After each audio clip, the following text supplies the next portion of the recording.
Hey y'all, this is Sarah, and I'm here playing with some more projects today, so I thought I'd share this one as well. It's got kind of a new paint technique to it. You're going to see me use this a couple different times, a couple different ways. I'm really excited about it because it's got a lot of different applications. So let me dive into what you see in front of you. First things first, I have got just some different kind of wall decals or wall stickers here. This is the one that I used. I am kind of thinking that this was Dollar General last year. These two are Dollar Tree.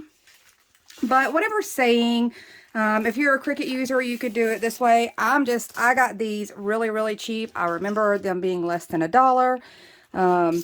So I wanted to do something with these. I've got a few other things sitting here in front of me. For those of you that know me, I am using some Readi-board brand foam board or foam core. If you don't know what this is, it's kind of like poster board, but it's a little bit thicker. You can see you find it in the school supplies or office supplies section in a 20 by 30 sheet. I usually find it at Dollar Tree. You can find it at Walmart. I'm going to be using white, but you could do whatever color you wanted to do. As far as your larger piece, you can see I'm using kind of a beat up piece that got a little bit abused. This one's going to be my backer sheet. You want at least one good clean side to whatever it is you're going to work on. I'm doing mine in 10 by 15 size for this piece. And then the piece below it is going to be 3 inches in addition each direction. So you've got 13 by 15 on your backer piece. You don't have to necessarily do it this way. I just wanted to kind of show you this paint technique and show you some ideas.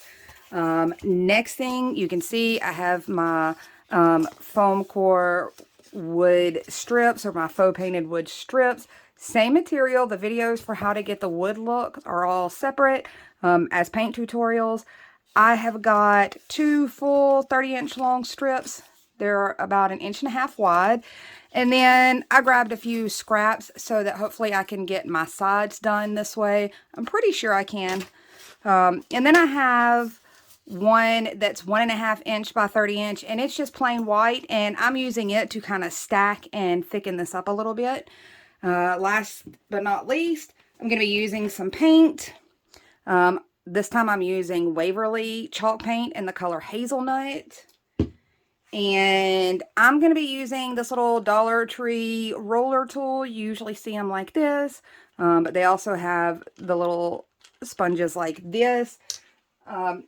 There's also like a wall version of these. I'm going to tell you that the wall roller is a little more dense. It's meant to hold more paint. It leaves a more solid paint covering than this kind of cheaper, spongier one. It's going to leave more of the spongy effect that we're trying for. So I've put my backer piece away just so I didn't risk getting any paint on it. I'm going to come in with my hazelnut here, and I'm just using a piece of cardboard to kind of use as my spreader so that I can get my little roller saturated. Now I will tell you that I notice, I'm not sure how this is going to do, and I don't know if you can see it, but this edge, I had a whole box of these that got water damage on my front porch because you can order them by the case through Dollar Tree, and it was rainy and it got wet. And some of my edges on those last few I'm still dealing with. It's really, really warped right here. So I may not get the paint effect due to the warpedness that's going on right on that side. But you'll be able to tell through the other side. So I've got it pretty loaded. I'm going to rub off a pretty good amount of this. I don't want it too saturated because I want it to leave kind of that spongy texture behind. So I'm going to take this sponge. This is really fun for background, guys.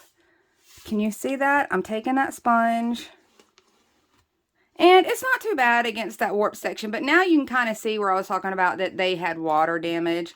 But I have a piece that I already jumped ahead and did. I'm just showing you the paint technique on this one. So you can see what that is doing. You can come over a little further. I'm going to show you what else I did. So instead of having everything stark white,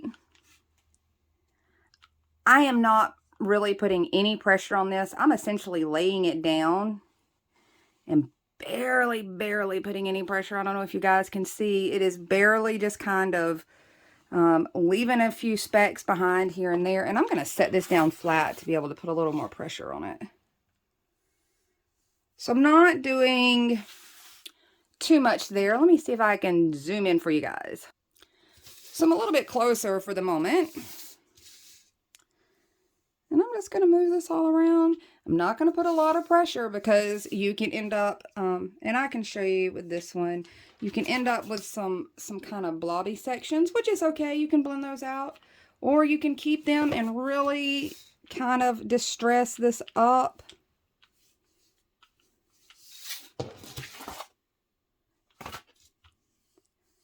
I'm going to go down through the middle here so I don't have...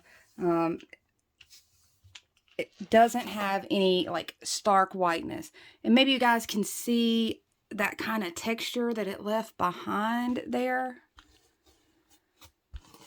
And you're going to see me use this a whole lot of different ways. It really is worth the Dollar Tree investment. And I've got a few hacks to show you as well.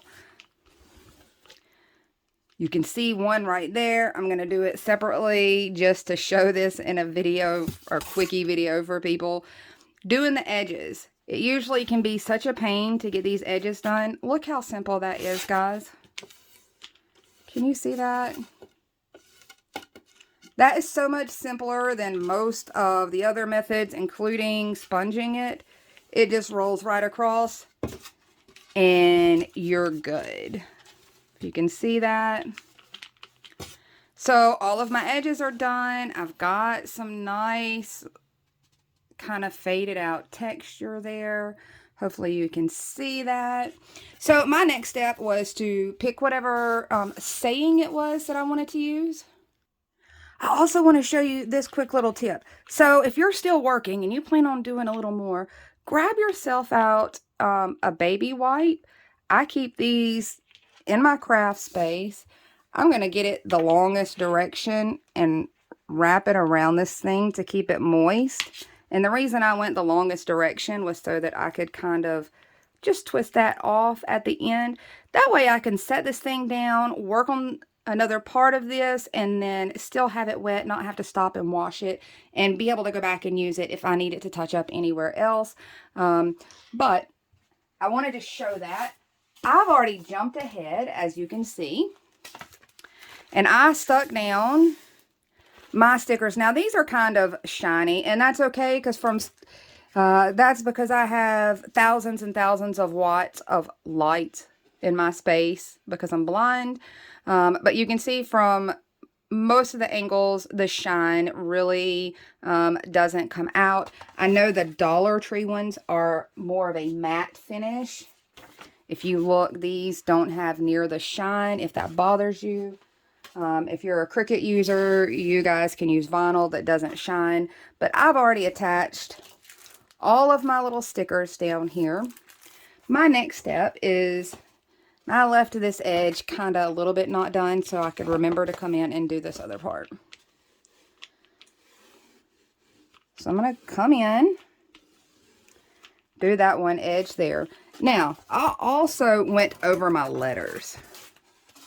So I came back in a little bit and hit over a few of this lettering, and it did tone down that shine a little bit. Oops, I smeared that some. So that made it even more blended in once I got some of that texture and paint on top of those letters.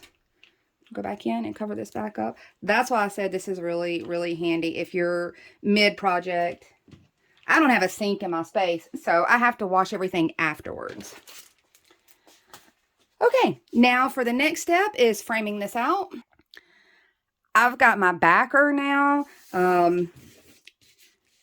My backer is a hair, because I was using a piece that I wanted to go ahead and use up, because you can see it's not in the best of shape. I wanted to go ahead and get this used, and that's why I'm using it as a backer piece. So it wasn't quite large enough. It wasn't quite the 13 by 18 that I needed. So I'm going to fudge mine a little at the bottom, you might notice. But nothing else for yours should be really any different. And I want to show you, I'm doing the frame slightly different on this one than I typically do. And I've got these pieces. I've got one side that's already painted. That's going to go towards this inside. Although, given the way that I'm going to bump these up, I really could get away with it this way. But since I'm going to paint all my edges out at once. So, if you notice, I'm framing this out a little different. I'm going to flush part of this. I'm going to get it nice and flush with this because I really want most of this edging and the details that we added along here. I really want that to show up. So my bottom, or my two side pieces, I'm going to apply those first. But I need this white piece, I need it cut down now to stack on top of. And you're going to see what I mean. So to figure out where I want to cut this white piece really quick, and then it'll make a little more sense, I have butt this end up to this end, up to this end. And you can see what I did. I've got it crossed over here. And I have marked that. I want to do the same thing up here, and it should, honestly, if your measurements are pretty decent, it should be the same from top to bottom. So I'm going to go ahead and cut this down and get two of these, and these are going to kind of bulk this up a little bit, but keep it mostly flat so that our details show. Alrighty, so I've got these two white filler pieces ready to go. And you're going to kind of see, this is where I was talking about that my sizing wasn't exactly right for my backer piece, but I didn't want that piece to go to waste. There's not a whole lot else I can use it for. So I am trying to make good with it the way that it is sized. I'm going to make sure everything's nice and flush on the top, because from most angles you can either see the top or bottom. The way I'm going to hang this, I want the top flush. So I'm just kind of aligning these two things here because I want to get them glued down in their place. And I'm just going to mark them for myself. I think that'll make it easiest for me. So I'm using this edge. Flush down that way, using this edge.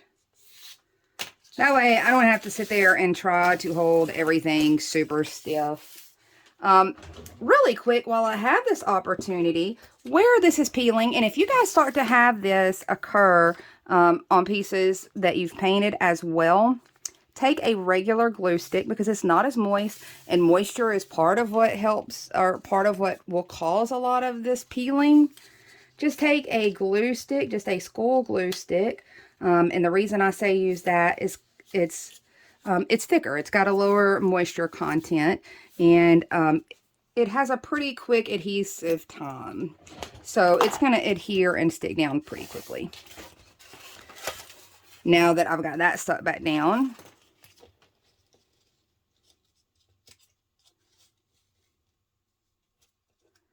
and I think, since I am using these scraps, I just want to make sure I'm getting the actual right scraps here.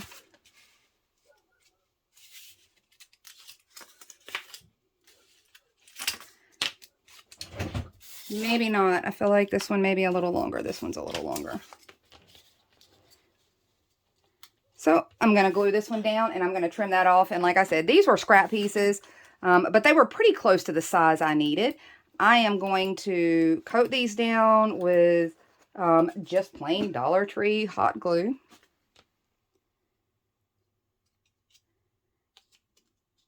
And this side piece, I'm going all the way from end to end on the side, and then we're going to cover these edges.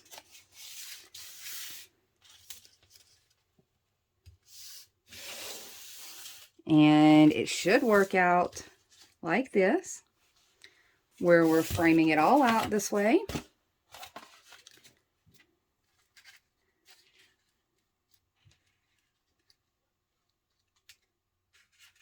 And let's pop that into place. I'm going to bump that up against there.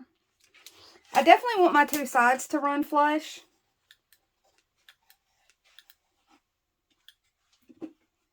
So, got everything aligned with that.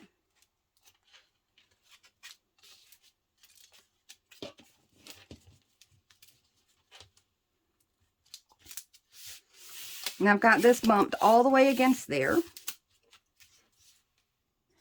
As you can see, those two sides are on. I'm ready to just slide that in place just to help me make sure that I'm getting everything as well aligned as I can kind of eyeball them. So this little blank piece, I'm going to go ahead and get it attached down.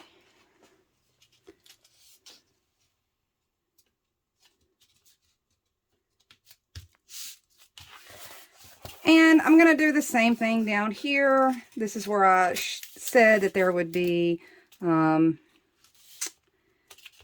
a slight offness, and I was going to accommodate for that.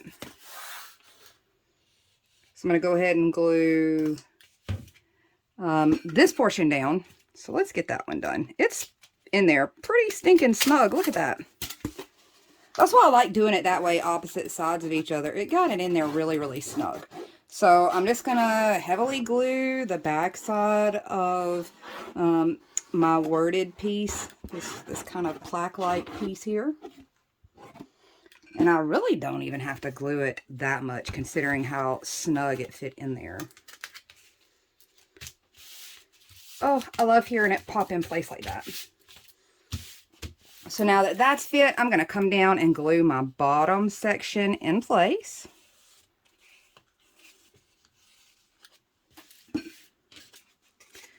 So this is the blank for the bottom. And like I said, this was so that I could stack on this side, and you'll see what I mean. So there is not a ton of dimension on this frame. I did not want to block too much of this. But we're going to go across the top, and we're going to lay this all the way across the top that way. So then this one edge layers over, and you've got it a little bit of dimension there. So I'm going to bring this down. Actually, I think I'm going to take the cheater's route and just trim this edge off rather than sit and try to measure. So I'm going to come all the way up to this edge. Make sure I've got some glue here where this joint connects.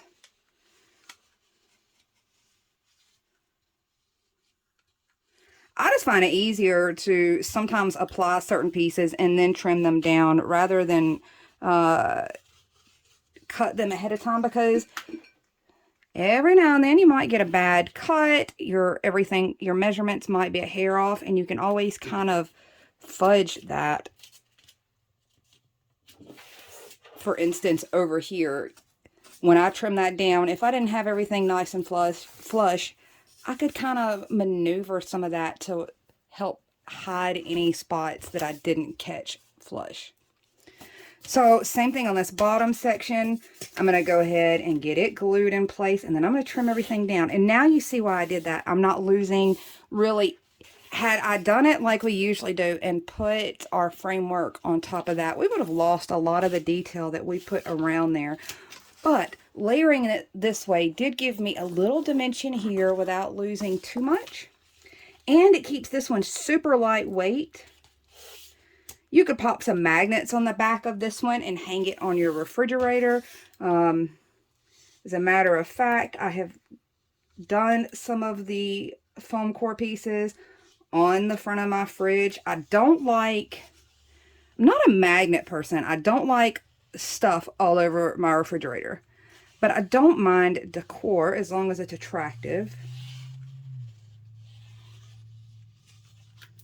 And you can see where some of my measurements are a hair off. But like I said, I was giving you instructions to do it cleanly. I am using scraps.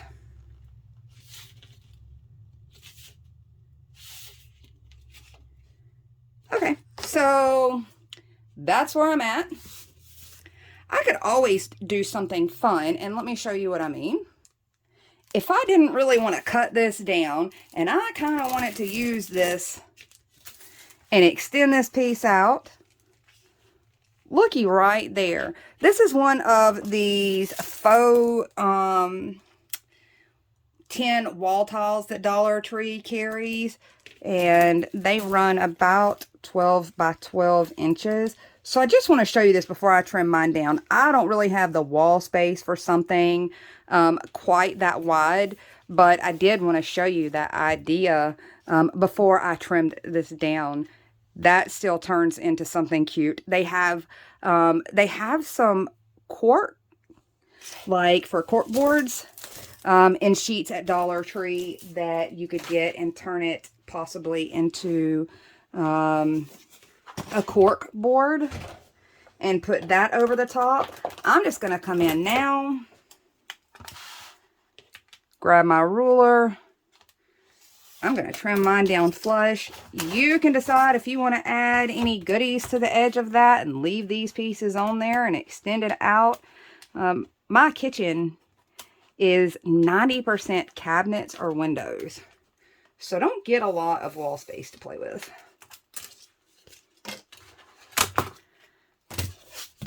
I don't necessarily know that I would put this directly in the kitchen. For me, this is likely going to go in my dining space that opens to my kitchen. But I still thought the sentiment was cute. So here we are. You can see there's a little bit of dimension, not a ton. Look how cute that is.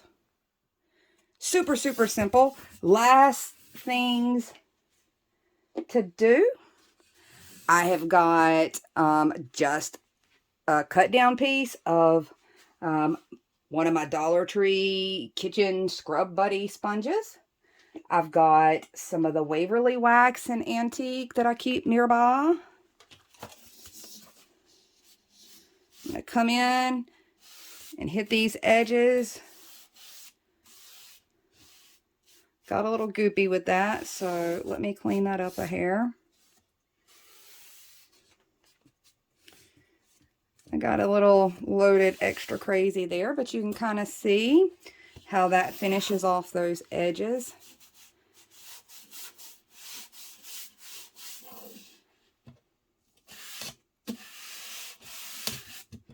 And sometimes you might need to go over it a couple times. You can see there's like a couple little indents on this one sad little beat up board that need a little extra push to get some of the antique down in there.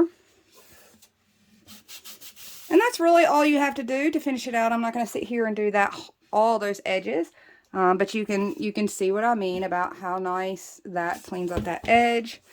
Super lightweight, guys. This could, like I said, it's light enough that if you throw some of the Dollar Tree little round magnets on the back, hot glue them to the back, you can stick this on your fridge. I use command strips a lot of times. However, this being as lightweight as it is, you should even be able to use something like this Dollar Tree poster tack or poster putty, whatever you want to call it. Just break a few dots off of this and put it strategically in your corners, maybe in your center. Usually on something this lightweight, it doesn't even take that much to hold it up. It really is crazy how ridiculously lightweight this is. And now I've got it kind of angled where you can see that the shine really ultimately starts to blend in if I didn't have the thousands and thousands of watts of lighting right now. Oh, I forgot I need to trim this little spot down here, although leaving it kind of uneven and rustic like that just really doesn't even traumatize me. But there we go. I love this finish. You're going to see me use it in a lot of other things. As a matter of fact, I kind of want to show you. And I've got paint everywhere, guys, but I kind of want to show you. I've done the same thing to like individual 3-inch strips. And you're actually going to see me use these same strips in a project coming up, and maybe even today before the day is through. But these make a really fun background as well. And you saw how simple it was to just take that ruler, run up and down the sides. And this gives a fun, different kind of background idea. I'm going to show a few more with that ruler. So get your hands on one if you can find them. And that's all I've got for you. I'm going to go wash my hands, clean up my mess, and start on a whole new craft.